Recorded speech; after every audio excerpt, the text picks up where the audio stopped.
नमस्कार। जगत गुरु भगवान श्री कृष्ण जी के चरणों में कृतज्ञता पूर्वक वंदन करता हूँ। सनातन संस्था एवं हिंदू जनजागृति समिति की ओर से धर्म संवाद के इस विशेष कार्यक्रम में मैं कार्तिक सालुंके आप सभी का हार्दिक स्वागत करता हूँ। बंधुओं, पिछले कुछ दिनों से हमने धर्म संवाद के इस कार्यक्रम में हमारी प्राचीन शिक्षा व्यवस्था के बारे में हमने जानकारी प्राप्त करवा कर ली। हमने कल देखा कि हमारे जो प्राचीन गुरुकुल शिक्षा पद्धति थी, जो विश्वविद्यालय थे, इसके बारे में हमने समझ कर लिया। नालंदा, तक्षशिला और अन्य भी जो बड़े बड़े हमारे विश्वविद्यालय थे, उसका विस्तार कैसे था, उसमें सुविधाएं कैसी थी और कितनी बड़ी मात्रा में यहाँ पर हमारे हिंदू और बाहर से भी विदेश से लोग आकर सीखते थे। ये सभी बातें हमने समझ कर ली। आज भी हम हमारी ये जो प्राचीन शिक्षा व्यवस्था है, इसके बारे में हम अधिक जानकारी लेने वाले हैं। हमने ये भी समझ कर लिया कि ये जो शिक्षा व्यवस्था थी, इस शिक्षा व्यवस्था में इस्लामिक आक्रांताओं ने हमारे विश्वविद्यालय पर किस प्रकार से आक्रमण किया। उसके हमारे सारे ग्रंथ जो थे, वो ग्रंथ उन्होंने जला दिए। इसके उपरांत अंग्रेजी सत्ताधीश जो अंग्रेज थे, वो हमारे देश में आए और हमारी ये जो प्राचीन शिक्षा व्यवस्था थी, इसको पूर्णतः से नष्ट कर दिया और उसके जगह पर एक आधुनिक शिक्षा व्यवस्था बनाकर हमारा सदा के लिए एक नुकसान किस प्रकार से उन्होंने किया, इसके बारे में आज हम जानकारी लेने वाले हैं। हमारे साथ हिंदू जनजागृति समिति के राष्ट्रीय मार्गदर्शक सद्गुरु डॉक्टर चारुदत्त पिंगले जी उपस्थित हैं। उनका मार्गदर्शन हम सभी को मिलने वाला है। नमस्कार सद्गुरु डॉक्टर पिंगले जी। नमस्कार कार्तिक जी। सद्गुरु डॉक्टर पिंगले जी, भारत की प्राचीन शिक्षा व्यवस्था, गुरुकुल व्यवस्था के बारे में आपने हमें कल मार्गदर्शन किया और हमने विस्तृत रूप से सब समझ कर भी लिया, परंतु आज यह सत्य नहीं लगता है, क्योंकि वर्तमान स्थिति में इस विषय के बारे में आधुनिक काल में कुछ अधिकृत रूप से कुछ लिखा गया है क्या? तो इसके बारे में भी आप हमारे दर्शकों को बताएं। जी कार्तिक जी, केवल हम ही कह रहे ऐसे नहीं है, तो वर्तमान में भी, इस आधुनिक काल में भी कुछ बड़े लोगों ने और कुछ प्रामाणिक तथ्य इसके संदर्भ में सामने आए हैं। उदाहरण के तौर पर अगर हम देखते तो 1931 में स्वयं लंदन में शदम हाउस में जब सैकड़ों लोग एकत्रित हुए थे और एक ऐतिहासिक सभागृह में महात्मा गांधी जी अपना विषय रख रहे थे, तो महात्मा गांधी जी ने उस समय यह कहा था कि अभी मैं जो कुछ कहने वाला हूँ उसके संदर्भ में अगर बिना डर के कोई मेरे आंकड़ों को सफलतापूर्वक कोई चुनौती दे पाएगा। और ऐसे प्रश्न उपस्थित करके महात्मा गांधी ने आगे बताया था, मैं कहना चाहता हूँ कि भारत आज उससे अधिक अनपढ़ है जिससे जितना वह 50 या 100 वर्ष पूर्व था। यानी वर्तमान जो भारत है 1931 का, वो अधिक अनपढ़ है, ऐसा गांधी जी का कहना था। किसके तुलना में? तो 50 या 100 वर्ष पूर्व जो भारत की पढ़ाई की जो स्थिति थी, उसके तुलना में वे कह रहे थे। और उसका कारण उन्होंने ये बताया, क्योंकि अंग्रेज़ी जो प्रबंधक या जो अभ्यासक यहाँ पर आए थे, उन्होंने भारत में आकर यहाँ की शिक्षा व्यवस्था की जड़ें उखाड़ना शुरू कर दिया। यानी इसे यह स्पष्ट आरोप करते हैं गांधी जी कि अंग्रेज आने से पूर्व भारत में शिक्षा की जो व्यवस्था थी वो उत्तम थी और अधिक थी और भारत अधिक साक्षर था। और अंग्रेज़ों के जो प्रबंधक आए, उन्होंने जैसे ही भारत की शिक्षा व्यवस्था की जड़ें उखाड़ना शुरू कर दिया, तो 1931 का जो भारत था उसे वे अधिक अनपढ़ मानते थे। और उसका कारण बताते हुए गांधी जी आगे कहते हैं कि ये जो अंग्रेज़ आए थे, वो इतनी प्रगल्भ, परिपक्व और करीब करीब 97% भारतीयों को साक्षर करने वाली जो शिक्षा व्यवस्था थी, भारत की पारंपरिक जो शिक्षा व्यवस्था थी, उसके जड़ों को वो देखना चाहते थे। और उसके जड़ों को देखने के लिए उन्होंने इस शिक्षा व्यवस्था के आजू बाजू की मिट्टी कुरेदना शुरू किया। और फिर ऐसे हुआ कि सब मिट्टी को कुरेद कर उन्होंने वैसी हालत में छोड़ दिया और उसका परिणाम यह हुआ कि भारत की पारंपरिक शिक्षा पद्धति का भारत के पारंपरिक शिक्षा व्यवस्था की जो यह सुंदर वृक्ष था वो भारत से नष्ट कर दिया उन्होंने। और आज वर्तमान का जो भारत है 1931 का, वो उसके 50 से 100 वर्ष पूर्व के भारत की तुलना में अत्यंत अनपढ़ है, ऐसा स्वयं गांधी जी ने ही 1931 में लंदन स्थित एक बड़े सभागृह में यह वक्तव्य किया था। गांधी जी के कहने के अनुसार भारत की सभी दिशाओं में जो शिक्षा पद्धति का जो वृक्ष था वो संपूर्ण भारत में फैला हुआ था। विद्यालय, विश्वविद्यालय और गुरुकुलों के माध्यम से एक तरह से शिक्षा व्यवस्था का यह वृक्ष अत्यंत फला फूला हुआ था, अत्यंत सशक्त था और वह गौरवशाली भारतीय परंपरा का ये एक मानबिंदु था। इस संदर्भ में वे उस सभागृह में बोल रहे थे। अब गांधी जी के इस कथन के अनुसार उनके जो एक साथी थे तथा एक विद्वान थे, इतिहासकार थे, शिक्षाविद बने बाद में, श्री धर्मपाल जी, इनके नाम पर आज मध्य प्रदेश में भोपाल में श्री धर्मपाल शोधपीठ संस्थान नाम की एक संस्था भी स्थापित है। तो श्री धर्मपाल जी ने गांधी जी के इस कथन के बाद एक शोध कार्य शुरू किया। और शोध कार्य कैसे शुरू किया? तो अंग्रेज़ों ने भारत में आने के बाद विविध क्षेत्र में जो अंग्रेज़ों ने सर्वेक्षण किए थे, वो जो सर्वेक्षण के रिपोर्ट उन्होंने भारत से इंग्लैंड के संसद को भेजे थे। तो ब्रिटिश लाइब्रेरी में जो कुछ भारत के शिक्षा पद्धति के बारे में जो लिखित उनके सर्वेक्षण रिपोर्ट थे, उसके आधार पर उन्होंने भारतीय शिक्षा पद्धति अंग्रेज़ आने के पूर्व किस तरह की थी, इसके ऊपर एक सुंदर किताब लिखी और भारत के शिक्षा व्यवस्था का उसमें अत्यंत सत्य और रोचक वर्णन उसमें उन्होंने किया था। और इस पुस्तक का नाम था the beautiful tree, indigenous Indian education in the 18th century, जिसका अगर भाषांतरित अगर हम नाम जानना चाहते हैं तो एक फला फूला एक रमणीय वृक्ष जो भारत की 18वीं शताब्दी में भारतीय शिक्षा का दर्शन करती है, इस संदर्भ में उसका नाम था। धर्मपाल जी की इस पुस्तक में भारतीय शिक्षा व्यवस्था का जो विवरण मिलता है वह आज भी हमारे लिए अत्यंत विस्मयकारी है।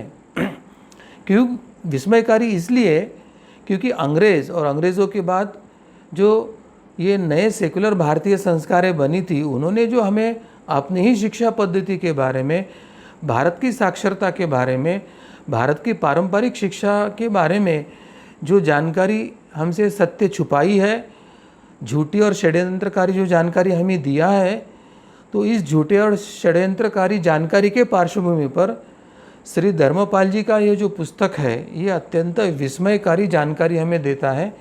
यह हमें समझने की आवश्यकता है। इस पुस्तक में जो कुछ आंकड़े दिए हैं, ये आंकड़े खुद अंग्रेज़ों के जो शोध कार्य, उनके जो सर्वे भारत में हुआ करते थे, उसके जो रिपोर्ट इंग्लैंड में जाते थे, ब्रिटिश लाइब्रेरी में रखे जाते थे, उनके संसद में जो अहवाल सादर किए जाते थे, उसमें से लिए गए और ये अत्यंत प्रमाणित और सत्य आंकड़े हैं। धर्मपाल अपने इस पुस्तक में लिखते हैं कि अंग्रेज़ों को बंगाल के सर्वेक्षण में यह पाया गया था कि अकेले बंगाल और बिहार के इलाकों में 1830 के दशक में 1 लाख विद्यालय थे। 1820 में बॉम्बे प्रेसिडेंसी के जो वरिष्ठ अफसर थे G.L. प्रेंडरगास्ट, इन्होंने कहा था कि इस प्रदेश में शायद ऐसा कोई एखादा ही गांव होगा जहां पर वहाँ 1 या उससे अधिक पाठशालाएं ना हो। यानी उनका यह वाक्य यह स्पष्टता से बताता है कि हर गांव में कम से कम 1 तो पाठशाला थी। और मद्रास और पंजाब के क्षेत्रों में भी ऐसे ही कुछ आंकड़े देखे गए, ऐसा डॉक्यूमेंटेशन हमने ब्रिटिश लाइब्रेरी में पाया है। और उसके आगे धर्मपाल जी यह भी कहते हैं कि अभी जो वर्तमान में प्रचलित मान्यता है कि शिक्षा का अधिकार केवल ब्राह्मणी जातों को ही था या केवल ब्राह्मणों के लिए शिक्षा दी जाती थी, तो ब्रिटिश के आंकड़े और ब्रिटिश के सर्वे और ब्रिटिश का जो अहवाल है उसमें यही समझ में आता है कि पारंपरिक भारतीय शिक्षा पद्धति में शिक्षण की जो सुविधा थी वे केवल ब्राह्मण जाति तक ही सीमित थी या ब्राह्मण जाति के लिए वरदान थी, ऐसा बिल्कुल नहीं, अपितु सभी जाति और सभी आर्थिक गुट इससे लाभान्वित हो रहे थे। मद्रास के कई विद्यालयों में 50% से अधिक ऐसे विद्यार्थी हुआ करते थे जो तथाकथित वर्तमान में क्षुद्र जाति के छात्र हम कह सकते हैं। यानी मद्रास जैसे प्रांत में 50% से अधिक, यह आंकड़ा हमें ध्यान में लेने की आवश्यकता है। और यह आंकड़ा ब्रिटिश सर्वे के रिपोर्ट का है जो ब्रिटिश लाइब्रेरी में रखा था और जिसका संदर्भ धर्मपाल जी ने अपने इस द ब्यूटीफुल ट्री में लिया है। अब 18वीं शताब्दी में भारत की जनसंख्या लगभग 20 करोड़ के आसपास थी और उस समय जो औसतम कितने व्यक्तियों के पीछे एक स्कूल या एक विद्यालय या गुरुकुल आता था, आप विचार कर सकते हो। औसतम 300 व्यक्ति के पीछे न्यूनतम एक गुरुकुल या एक विद्यालय भारत में हुआ करता था। और इस संदर्भ में अगर हम अध्ययन करते हैं जनसंख्या के तुलना पर, तो जनसंख्या के तुलना पर भारत में गुरुकुलों की संख्या कितनी होनी चाहिए? अगर 300 व्यक्ति के पीछे एक अगर गुरुकुल है तो 7,32,000 गुरुकुल होना अपेक्षित है। अब धर्मपाल जी के आंकड़े में एक रोचक और विस्मयकारी तथ्य अभी हम जान लेंगे। धर्मपाल जी यह अपने ग्रंथों में बताते हैं कि अंग्रेज जो प्रत्येक 10 वर्ष में भारत का विविध विभागों में जो सर्वेक्षण करते थे, तो उनके शिक्षा के संदर्भ के सर्वेक्षण के अनुसार 1822 में लगभग भारत में कुल गांवों की संख्या लगभग 7,32,000 ही थी। यानी अर्थात प्रत्येक गांव में एक औसतम गुरुकुल था। 16 से 17 वर्ष भारत में प्रवास करने वाला जो अंग्रेज का एक शिक्षाविद था, शिक्षा शास्त्री था, लुडलो ने भी 18वीं शताब्दी में यही लिखा है कि भारत में एक भी गांव ऐसा नहीं है जिसमें गुरुकुल नहीं है। और यह आगे जो कहता है वो हमें ध्यान से सुनने की आवश्यकता है।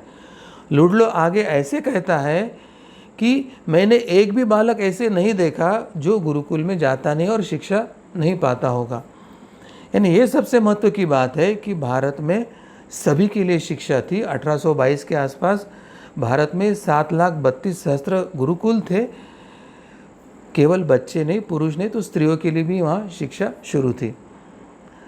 राजा की सहायता के अपितु समाज के भी सहायता से पोषित इन गुरुकुलों के कारण 18वीं शताब्दी तक भारत में जो साक्षरता थी वो 97%, 97% थी।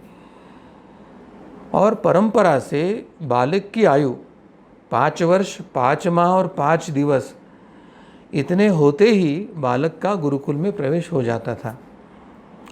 प्रतिदिन सूर्योदय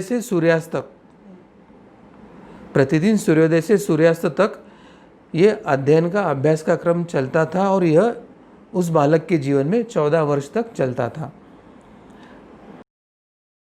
और यह बालक सभी वर्गों के बालकों के साथ निःशुल्क, बिना कोई शुल्क दिए 20 से अधिक विषयों का वो अध्ययन करता था। और जब वो गुरुकुल से बाहर निकलता था अध्ययन पूर्ण करके, तो यह बालक अत्यंत आत्मनिर्भर एवं देश एवं समाज के सेवा के हेतु सक्षम होकर निकलता था। प्रारंभिक वर्षों में बच्चों को अक्षर ज्ञान देने के लिए उन्हें उस एक अक्षर से शुरू होने वाला एक शब्द या उस एक अक्षर से शुरू होने वाले कुछ नैतिक मूल्यों पर आधारित कुछ सूक्त या सुभाषित भी पढ़ाए जाते थे। उदाहरण के तौर पर अगर हम यह अक्षर बालकों को सिखाना है तो इस अक्षर के साथ कौन सा सूक्ति थी? तो दोष न दीजिए कहूँ, दोष कर्म अपने का। यानी के अक्षर के लिए जो सूक्ति सिखा रहे उसमें से एक वो जीवन के लिए एक सीख भी दे रहे बच्चों को। और यह सूक्ति का अर्थ क्या है कि अर्थात अपनी असफलताओं का कारण दूसरे को न मानकर स्वयं के कर्मों को मानना चाहिए, ऐसा एक संदेश बच्चों के अंतर्मन में भी अंकित करने का प्रयास करता था। G.W. लेइटनेर यह अपने सर्वेक्षण पर आधारित एक पुस्तक में लिखा है और उसने इन सारी सूक्तियों की सूची भी अपने इस ग्रंथ में दिया है कि किस प्रकार से कौन सा अक्षर बच्चों को प्रारंभिक अवस्था में सिखाया जाता था। अब सबसे महत्व की बात क्या थी कि इन विद्यालयों में जो वरिष्ठ विद्यार्थी अपने आगे आगे का विषयों का अध्ययन कर रहे हैं, आगे आगे की पढ़ाई कर रहे हैं, तो आगे आगे पढ़ाई करने के साथ साथ वे ये नए नए प्रवेश लेने वाले छोटे छोटे बालकों को वे स्वयं पढ़ाया करते थे। यानी एक तरफ अध्ययन भी चल रहा है और दूसरी तरफ अध्यापन भी चल रहा है। तो एक ही साथ अध्ययन करते समय अगले पीढ़ी को शिक्षा देने की, पढ़ाने की एक गुण कौशल्य भी वो विद्यार्थियों में बढ़ रहा था। अब इसका लाभ क्या था कि जो विद्यार्थी स्वयं अध्ययन कर रहा है, उच्च शिक्षा ले रहा है, वो अगली पीढ़ी को सिखा रहा है, वो दोनों बातें एक ही साथ कर रहा है। इसलिए एक ही समय में एक विद्यालय में अधिक से अधिक बच्चों को विविध विषयों की शिक्षा देना उस गुरुकुल में या विद्यालय में संभव होता था। इसके साथ भारत में उच्च शिक्षा हो या कुछ विशेष शिक्षा व्यवस्था, ये भी भली भांति अत्यंत विकसित थी। 1820 में पूना के 222 विद्यालयों में से 100 से अधिक विद्यालय इस वर्ग के थे, यानी विशेष विद्या या उच्च विद्या के संदर्भ में। इन विद्यालयों में हिंदू न्याय, धर्मशास्त्र, एस्ट्रोनॉमी, व्याकरण, एस्ट्रोलॉजी, काव्य, रसायन, मेडिसिन आदि अनेक महत्व के विषयों को पढ़ाया जाता है। शतरंज, नेविगेशन और मौन यानी साइलेंस आदि विषयों में भी इस विद्यालयों में अध्यापन किया जाता था। कलकत्ता में तो स्मॉल पॉक्स निरोधक दवाई निर्माण करने के लिए अध्ययन संस्थान भी थे और उसके अंतर्गत चिकित्सा के संदर्भ में भी अध्ययन वहाँ पर चल रहा था। और कई इन्हीं जो उन्नत केंद्र थे, इन्हीं उन्नत केंद्रों से भारत में जंग निरोधी स्टील इस्पात का निर्माण होकर वितरित हो रहा था। कई उच्च कोटि का मोर्टार निर्माण हो रहा था।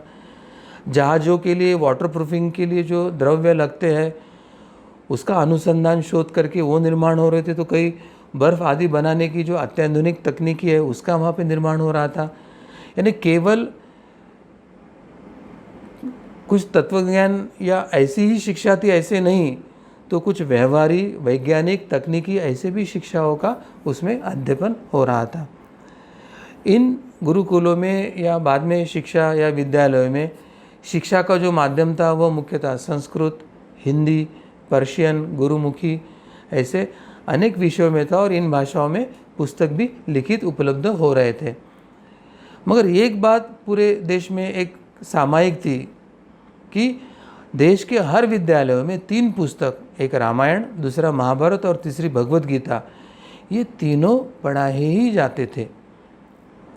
अतः भारत के जो उच्च नैतिक और दार्शनिक ग्रंथ हैं, जो बिना जाति या पंथ के बंधन में सभी सीख सकते थे और सभी के लिए उपलब्ध हो सकते थे, उनके संदर्भ में अध्ययन और अध्यापन सभी के लिए निरंतर चल रहा था। इसके विपरीत यूरोप में जो प्रोटेस्टेंट रेवोल्यूशन के पहले तक वहाँ पे जो शिक्षा दी जा रही थी, तो उस शिक्षा में बाइबल की शिक्षा समाज के एक बहुत ही सूक्ष्म अंग यानी एक बहुत ही मर्यादित लोगों के लिए उन्होंने उपलब्ध कराई थी और बाकी लोगों को बाइबल की शिक्षा से वंचित रखा गया था। ऐसे प्रमाण वहाँ पर मिलते हैं। मगर हमारे यहाँ ये सब शिक्षा किसी न किसी ग्रंथों के माध्यम से समाज को हस्तांतरित की जा रही थी। चार्ल्स डिकेंस जैसे यूरोपीय लेखकों की लेखनी से यही पता चलता है कि इंग्लैंड में या यूरोप में उस समय वहाँ बच्चों को सप्ताह के निश्चित दिनों पर स्कूल नाम की एक जगह पर भेजा जाता था, जहाँ पढ़ने वाले जो अधिकतम शिक्षक थे वो स्वयं ही निरक्षर थे। तो ऐसी वहाँ की शिक्षा व्यवस्था थी। तो इससे हमें एक यही चित्र हमारे सामने आता है, हमें यही ज्ञान होता है कि भारत की शिक्षा व्यवस्था 1820 के आसपास अत्यंत प्रगत तथा उन्नत अवस्था में थी, जिसके कारण अंग्रेज़ अपनी सत्ता भारत पर जमाना मुश्किल हो रहे थे और उन्होंने जब अध्ययन किया तो भारत की शिक्षा व्यवस्था, भारत के लोगों की धर्म की आस्था, भारत के लोगों का धर्म शिक्षित होना, यह उनकी सत्ता के जड़ें कायम करने के लिए और उनके ख्रिस्ती धर्म के प्रसार के लिए बड़ी अड़चन निर्माण हो रही थी।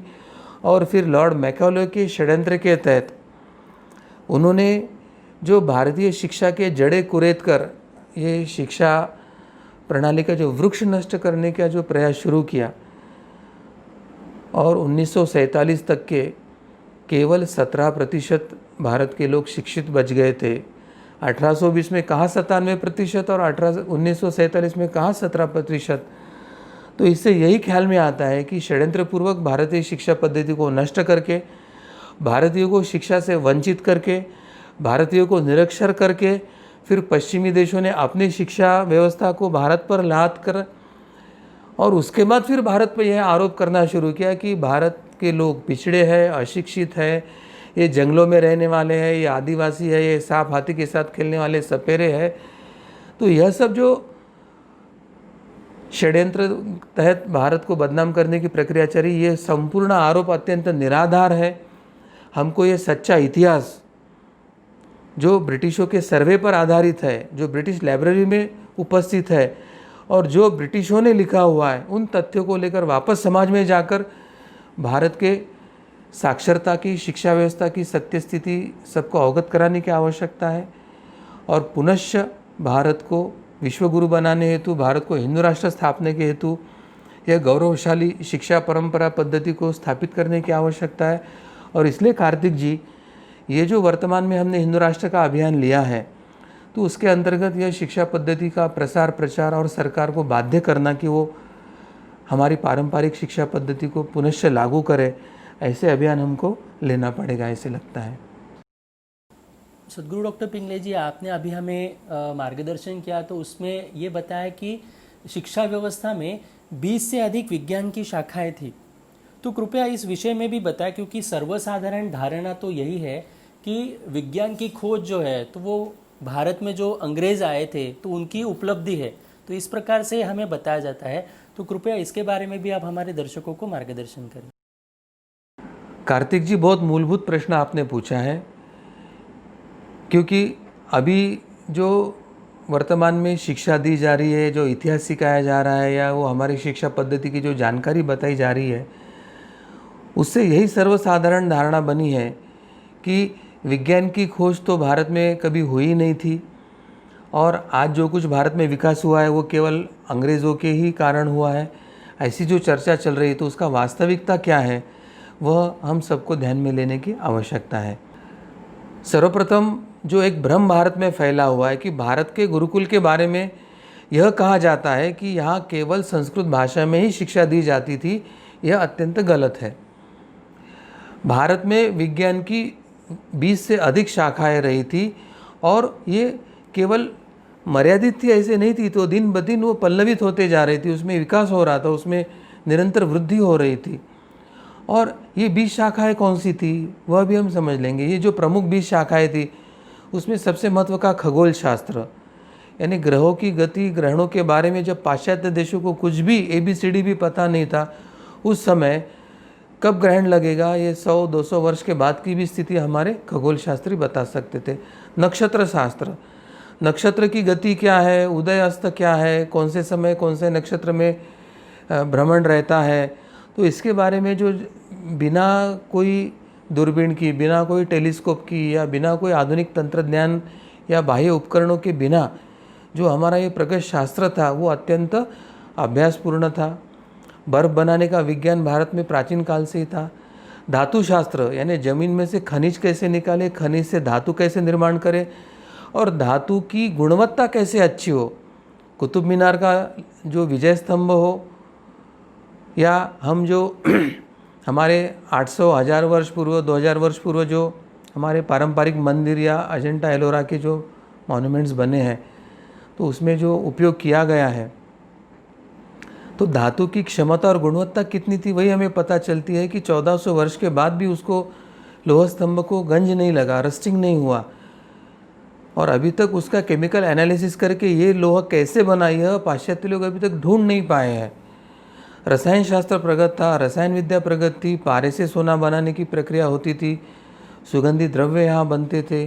स्थापत्य शास्त्र, वर्तमान में जो इमारतें बनती है उसका 40 से 50 से वर्षों से ज़्यादा कोई उसका लाइफ एक्सपेक्टेंसी नहीं देता है। और आज 800-1000 वर्ष पूर्व के जो हमारे मंदिर है, दक्षिण के कुछ उत्तर के, वो अभी भी सुव्यवस्थित और सुस्थिति में खड़े हैं, यह हम देखते हैं। वनस्पति विज्ञान तो अत्यंत प्रगत था। वनस्पति भोजन और आहार के संदर्भ में, और वनस्पति औषधि के स्वरूप में, और वनस्पति मनुष्य के लिए कौन सी उपयोगी है और कौन सी अनुपयोगी है, इसके संदर्भ में जो अध्ययन और था, ये भारत का अत्युच्च है और आज भी इसकी तोड़ नहीं है। ये हमको समझने की आवश्यकता है। नौका शास्त्र, यानी करीब करीब 400-500 वर्ष पूर्व जो विश्व का व्यापार हो रहा था, उस व्यापार का 1/3 जो जीडीपी था जो भारत का था, उसके पहले 500 वर्ष करीब करीब 50 से 55% जो जीडीपी था वो भारत से ही व्यापार पूरे विश्व में होता था।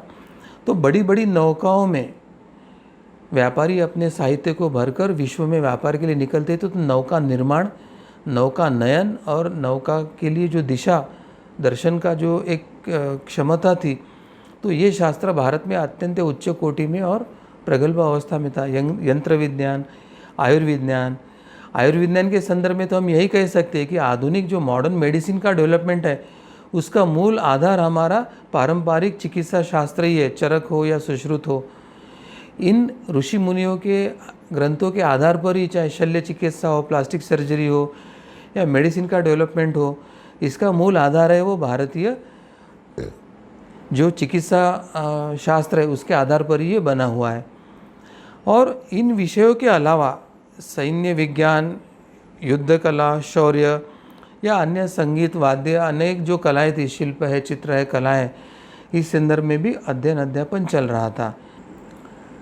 इससे भी प्राचीन काल में भृगु ऋषि ने अपने शिल्पशास्त्र यानी भृगु संहिता में शिल्प की परिभाषा करते हुए जो कुछ लिखा है, उससे उनके ज्ञान की परिधि की जो व्यापकता है उसका अंदाज लगाया जा सकता है।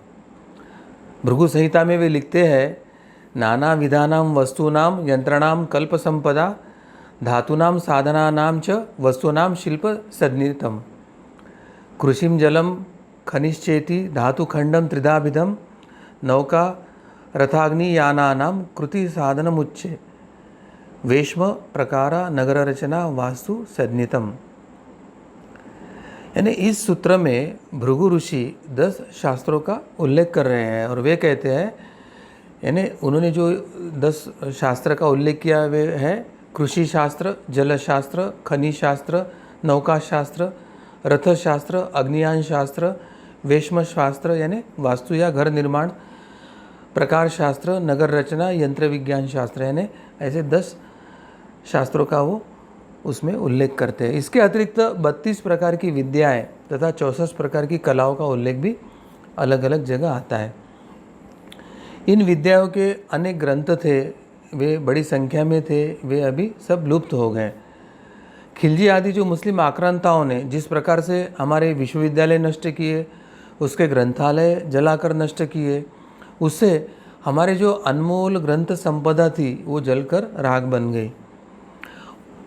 इस्लाम के बाद जब अंग्रेज़ आए, ख्रिस्ती धर्म प्रसारक जब अंग्रेज़ों का शासन भारत पे हुआ, तो उनके सत्ता काल में राजतंत्र की व्यवस्था को चलाने के लिए अंग्रेज़ी न पढ़ने वाली जो प्राचीन भारतीय शिक्षा प्रणाली थी वो उनके दृष्टि से लाभकारी नहीं थी, क्योंकि उनका राजतंत्र था, उनके राजा के जो हुक्म है, ख्रिस्ती धर्म का प्रसार है, विश्व पर साम्राज्य निर्माण करने की जो मनीषा है, उसके कारण ये अंग्रेज़ी न सीखने वाली जो भारतीय पारंपरिक जो शिक्षा प्रणाली थी उनके उपयोगी नहीं थी।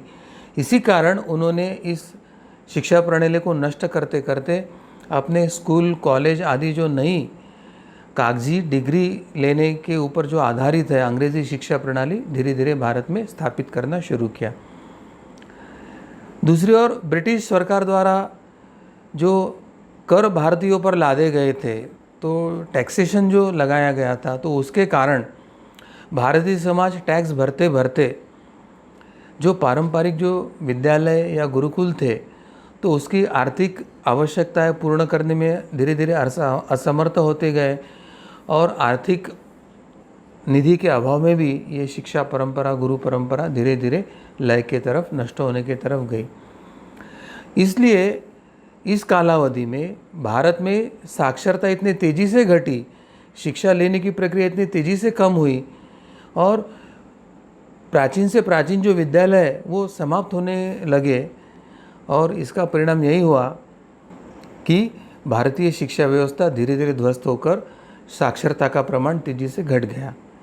इसमें टीबी मैकेला नामक जो अंग्रेज़ी अधिकारी था, जिसको हम लॉर्ड मैकेलो के नाम से जानते हैं, तो ये शिक्षा व्यवस्था नष्ट करने में उसका सबसे बड़ा योगदान रहा है, जिसके विषय में हम अगले कुछ इसमें जानकारी लेंगे। तो हमें समझना क्या है कि एक समय 97% साक्षर रहने वाला भारत, यानी 1822 के आसपास 97% जहाँ साक्षरता भारत में थी, वहाँ 1947 में मात्र 12% साक्षर भारत में रह गया।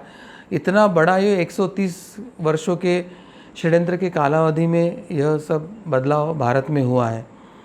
और अब भारत में 1947 के 12% की तुलना में 2011 तक 74% साक्षरता बड़ी अवश्य है। परंतु यह जो 74% की साक्षरता है, ये विश्व के औसतम साक्षरता की तुलना में हमारी भारत की साक्षरता काफ़ी कम है। और दूसरे इसमें एक महत्व की बात है कि साक्षरता के जो निकष उन्होंने लगाया है, कागजी डिग्री या उनकी पाश्चात्य पद्धति से स्कूलों और कॉन्वेंट या विश्वविद्यालय में प्रवेश करना और उन्होंने बताई हुई, तो उस कारण भी भारत की साक्षरता है वो कम है ऐसे दिखती है। क्योंकि भारत में जो ज्ञान परंपरा है, शिक्षा परंपरा है, वो माता पिता के संस्कारों के साथ शुरू होती है। और पाश्चात्य देशों में हर 2-3 वर्ष में वहाँ पे शादी और डाइवोर्स का प्रमाण होने के कारण, एक परिवार में ना रहने के कारण बच्चे ज़्यादातर चर्च के किसी अनाथालय में बड़े होकर उनको वहाँ शिक्षा दी जाती थी।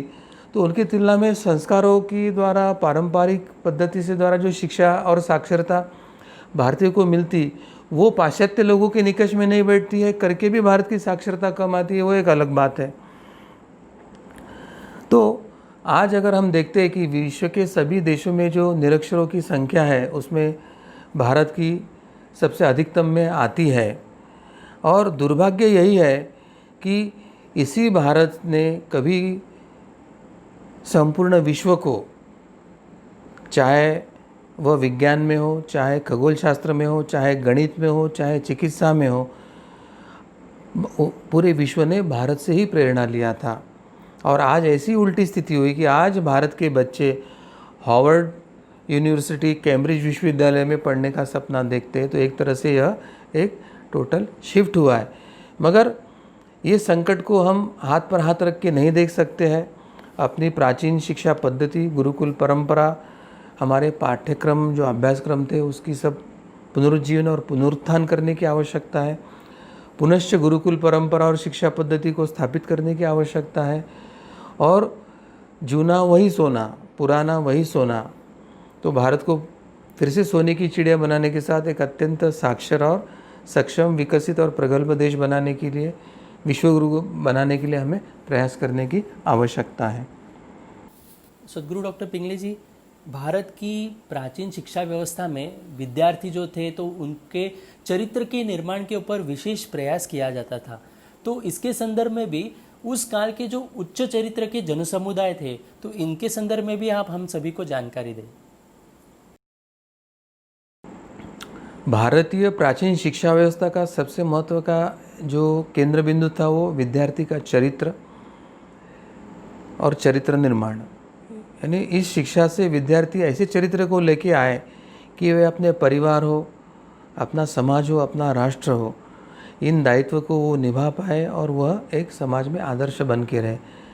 तो प्राचीन शिक्षा व्यवस्था का जो मुख्य उद्देश्य था, वह एक आदर्श समाज निर्माण का था। समाज निर्माण के लिए आदर्श व्यक्ति निर्माण, आदर्श विद्यार्थी निर्माण, यह ध्येय रखकर आदर्श समाज की निर्मित के प्रयास हो रहे थे। उस काल में संस्कृत ही सभी व्यक्तियों की बोलचाल की भाषा थी, यानी दैनंदिन जो व्यवहार होते थे वे संस्कृत में होते थे। बोलचाल हो या लेखन हो, संस्कृत भाषा ही उस समय भारत की प्रचलित भाषा थी। केके देश के राजा अश्वपति ने ऋषियों से अपने राज्य में ठहरने की प्रार्थना करते हुए उन्होंने अपने राज्य के संदर्भ में घोषणा की थी और उन्होंने बताया था कि हे ऋषि मुनियों, मेरे किसी जनपद में कोई चोर नहीं है, कोई कुपोषित नहीं है, कोई शराबी नहीं है। हमारे राज्य में ऐसा कोई एक भी व्यक्ति नहीं है कि जो अग्निहोत्र ना करता हो, या ऐसा कोई अविद्वान है जो अग्निहोत्र करने के लिए नकारता है। हमारे राज्य में कोई स्वेच्छाचारी मनुष्य नहीं है, और स्वेच्छाचारिणी स्त्री कहाँ से होगी अगर मनुष्य ही नहीं है तो। यानी स्वेच्छाचारिणी को पशु सम आचार कहा जाता है। तो स्वेच्छाचार करने वाला व्यक्ति नहीं तो धर्माचार, समाजाचार, राष्ट्राचार करने वाले ही मनुष्य थे। तो यह एक उन्होंने ऋषि मुनियों को आह्वान किया था कि आप हमारे यहाँ आइए, हमारे यहाँ निवास कीजिए और हमारे नागरिकों को दिशा दीजिए। इसी प्रकार के आदर्श समाज का जो उल्लेख है वो वाल्मीकि रामायण में भी उपलब्ध है। वाल्मीकि रामायण में वे कहते हैं कि अर्थात यह जो श्रेष्ठ अयोध्या नगरी है, इस अयोध्या नगरी का समाज भी अत्यंत असाधारण है। इस समाज में सभी जो प्रजाजन है वो अत्यंत प्रसन्न है, वे धर्मात्मा यानी धर्मपरायण है, वो बहुश्रुत विद्वान भी है। अयोध्या की नगरी की जो प्रजा है वो निर्लोभी है, अपने अपने धन से संतुष्ट रहते और वो दूसरे के धन को लूटते नहीं या दूसरे से धन की अपेक्षा नहीं करते, और वे अत्यंत सत्यवादी भी है।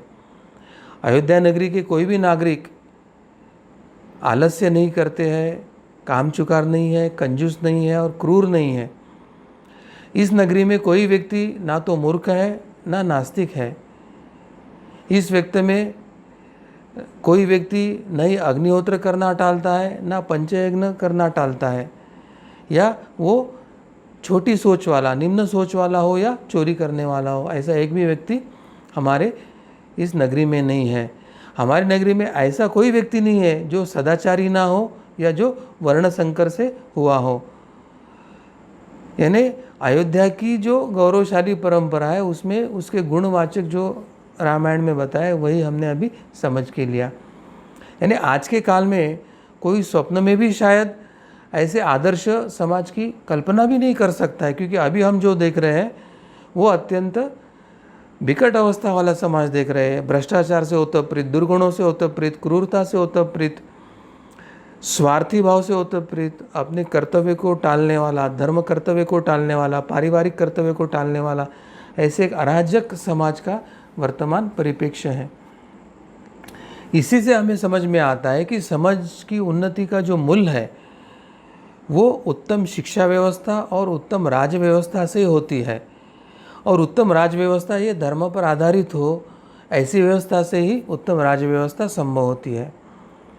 आज हमारे देश के कुछ लोग मानते हैं कि हमारे देश के जो देशवासी है वो प्राचीन काल में असभ्य थे, गंवार थे और अशिक्षित थे, और ये वही लोग हैं जो अंग्रेजी शिक्षा पद्धति में सीखे हैं, जिनको अंग्रेज आदर्श लगते हैं और जिनको अंग्रेज़ों का गुणगान करने में ही आनंद आता है, और अपने भारतीय परंपरा, भारतीय संस्कृति और यहाँ की जो इतिहास है उसको वो नीचा दिखाने का प्रयास करते हैं। अंग्रेज़ आने के पूर्व 1822 में 97% साक्षरता थी और 47 में 12% थी। तो अंग्रेज़ों ने हमें उनके शासनकाल में सुसभ्य और शिक्षित बनाया। ऐसे विचार करने वाले ये जो सेकुलर और लेफ्टिस्ट या तथाकथित जो भारत के सुधारवादी लोग हैं वो यह तथ्य नज़रअंदाज करते हैं कि 1822 में भारत में 97% साक्षरता थी, और अगर भारत में असभ्य, गंवार और अशिक्षित लोग था और यहाँ का समाज पिछड़ा हुआ था, भारत अगर सोने की चिड़िया नहीं थी, भारत अगर सुजलाम सुफलाम नहीं था, भारत अगर गरीब और निर्धनों का देश था, भारत अगर अशिक्षित या पिछड़े लोगों का देश था, तो अंग्रेज़ भारत पर राज करने के लिए यहाँ क्यों आए, वे यहाँ पर व्यापार क्यों करना चाहते थे, यहाँ की संपत्ति को जहाज़ में भर भर कर लूट कर क्यों लेके गए, हमारे राजाओं का हीरा जवाहरात सिंहासन जड़ जवाहर यहाँ से क्यों लेके गए।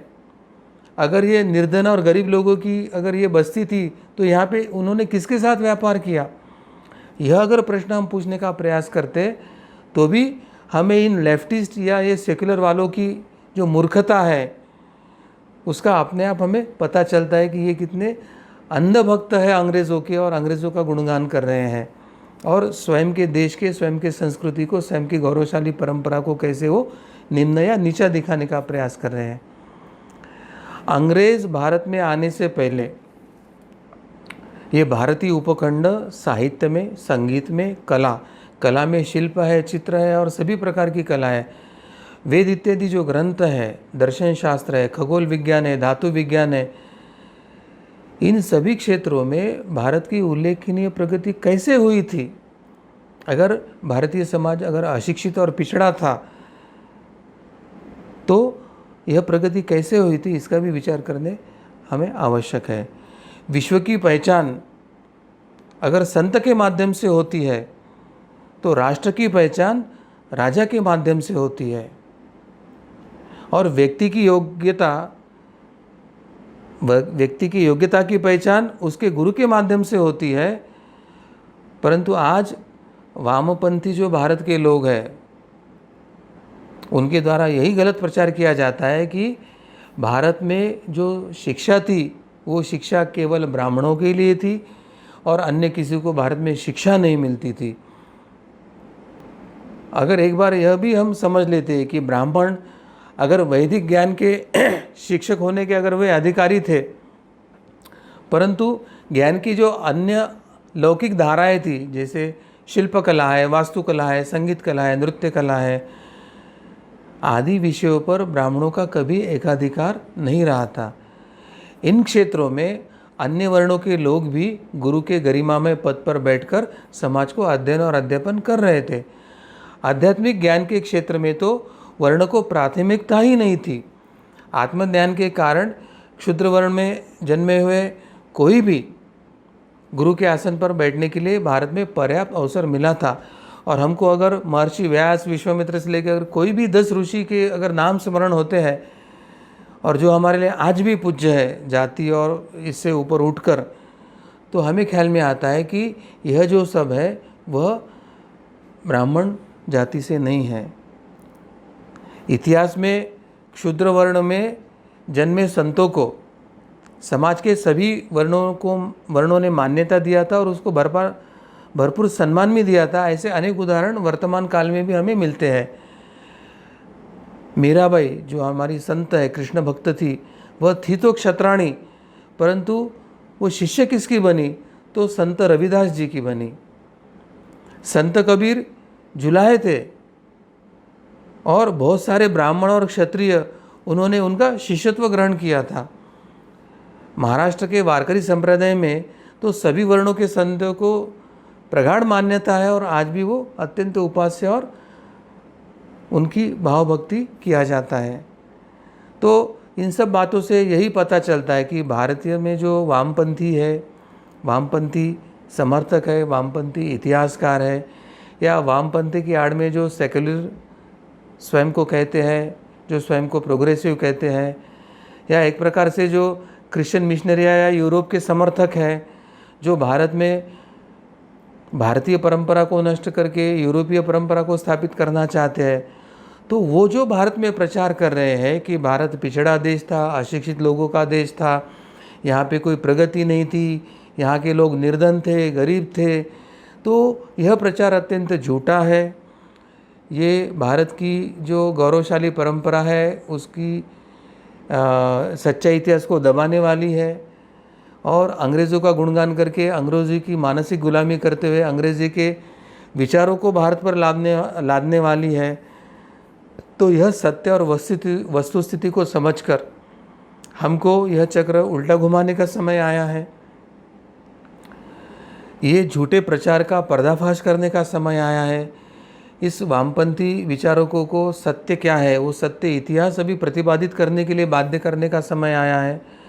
ये जो वर्तमान सरकार और प्रशासन है, उनके पास जो कुछ ये हमारे सच्चे इतिहास के प्रत्यक्ष प्रमाण है, उसको लेकर अभी हमारे अभ्यासक्रम पाठ्यक्रमों का पुनर्लेखन की आवश्यकता है, इतिहास पुनर्लेखन की आवश्यकता है और एक नए पाठ्यक्रम के साथ, नया शिक्षा प्रणाली के साथ, एक नया भारत को हिंदू धर्माधारित हिंदू राष्ट्र बनाने के साथ, भारत को एक विश्व गुरु करके विश्व में मान्यता स्थापित करने के लिए हम सभी को एकत्रित आके संगठित होकर प्रयास करने की आवश्यकता है। कार्तिक जी, हम सभी को आह्वान करना चाहते हैं कि आप सभी इस कार्य से जुड़े।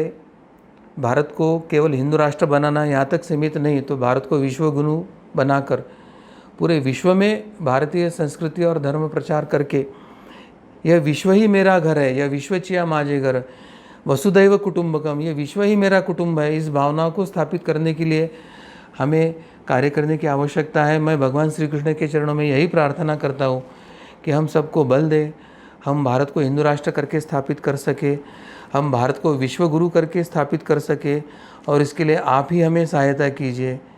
इसी प्रार्थना के साथ मैं अपने वाणी को यही विराम देता हूँ। नमस्कार।